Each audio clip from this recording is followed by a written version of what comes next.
Evening fell as Octavia returned home. Luna's moon shone in silver tandem with her glittering stars, which speckled the midnight blue sky. Crickets off in the distance played their own melancholic song. She sighed.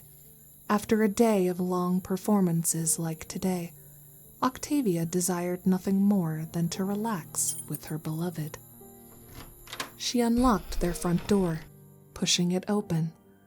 Inside was pitch black, a darkness that swallowed all light which filtered through.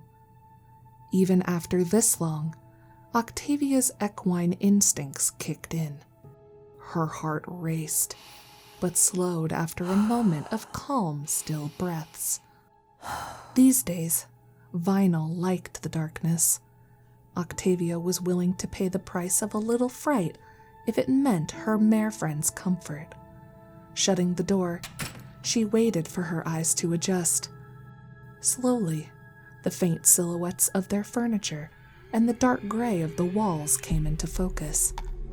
Still, to be safe, she used her hoof along the wall as guidance. "Vinyl," she called. "I'm home." She waited for a response. Some moments later, a thud sounded from their bedroom. Walking into the kitchen, Octavia set her bow and cello upon the dining table. She had no desire for some big, extravagant meal, but she needed something to eat. Light blinded her momentarily as she opened the fridge. She fished for her leftover sandwich, but found it missing. Had she eaten it the other day? Or maybe Vinyl had gotten to it while she was gone. She always did have problems with boundaries. She decided instead on a glass of milk and some assorted fruits. That sated her hunger and thirst well enough. After washing up, she gathered her instruments and went into the hallway. The air grew thicker here, colder, musty, almost stale. It had been a while since she'd done a real proper cleaning. She'd ought to do that this weekend. Before they'd begun properly dating, they'd separated their house into two halves. Vinyl owned the left, Octavia the right. But after being together for so long, the notion struck them as foolish, so they'd integrated the two halves together. Now they shared a bedroom, and had for several years. Yawning, she turned right. At the end of the hallway sat their bedroom door, closed shut. She knocked, since Vinyl always appreciated the heads up. When she got no reply, she took it as permission granted and entered. The stench hit her like a wave. She wrinkled her nostrils, coughing as her ears were filled with the buzz of swarming flies. Shooing them away, she peered into the room. Somehow, it seemed far darker in this room than the rest of the house. Yet oddly, she could see better. She made out the shadow of their bed, and, slumped onto the floor, Vinyl. "Ah, there you are. Lazy today, are we?" Vinyl said nothing, as usual. She'd been a mute for as long as Octavia remembered. Funny, given the unicorn's penchant for wild parties and raves. Though, as of late, Vinyl liked to stay inside. Octavia didn't mind. It meant more time that they could spend together. Octavia chuckled. Laying her instruments against the wall, she went to Vinyl and scooped her up. Vinyl offered no resistance, though moving around a pony's body took effort. Luckily, Octavia had Earth Pony strength on her side. "There we go," she said, grunting, as she sat Vinyl against the headboard. Vinyl's head fell askew, so Octavia helped set it straight. "You really are a gorgeous mare. Have I ever told you that?" Vinyl said nothing. Oh, I know.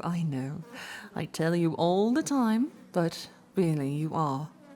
In the darkness, it was hard to make out the details, but it was clear from a glance Vinyl hadn't been fresh for a while. Patches of her fur browned in some spots, peeling away or barren in others. The skin beneath, black and oozing with decay, squirmed with parasitic life. Her ribs protruded from her body, stomach concave. The skin had pulled back from her horn and lips, making it appear as though she were always grinning at some unheard joke. Her hair, thin and tangled, had started to fall out. She was gorgeous. You know, Octavia said, I was originally planning on going right to sleep, but looking at you... Oh, Vinyl. Her breath hitched. I'm getting all choked up. Would you mind if I played for you? That one song you really liked. She waited for an answer. A single, viscous trail of black ooze dribbled beneath Vinyl's shades. Octavia bowed. Thank you. Taking her bow and cello in hoof, Octavia stood on her hind legs. She brought the bow to the strings, closed her eyes, and played from memory.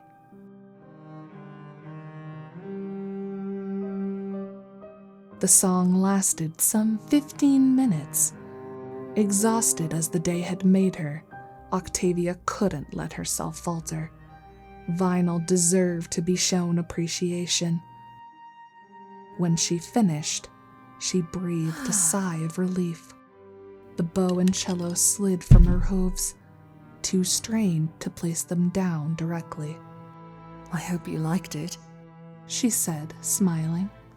The singular trickle of black ooze became many, streaking Vinyl's patchy, rotted fur. Tears ran down Octavia's cheeks. I know.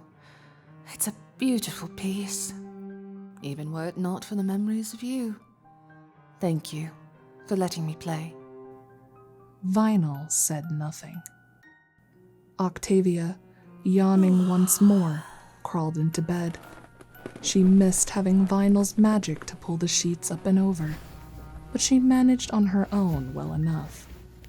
Once she got herself settled in, she pulled Vinyl under the blankets with her. In the process, her shade slid off, exposing her eyes, or lack thereof.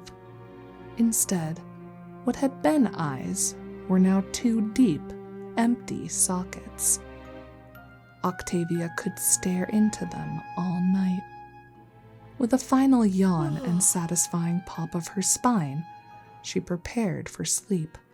She closed her eyes, switching onto her side so she and Vinyl could face one another. Good night, dear, she said. I love you. Vinyl said nothing. Octavia kissed her. Vinyl kissed back.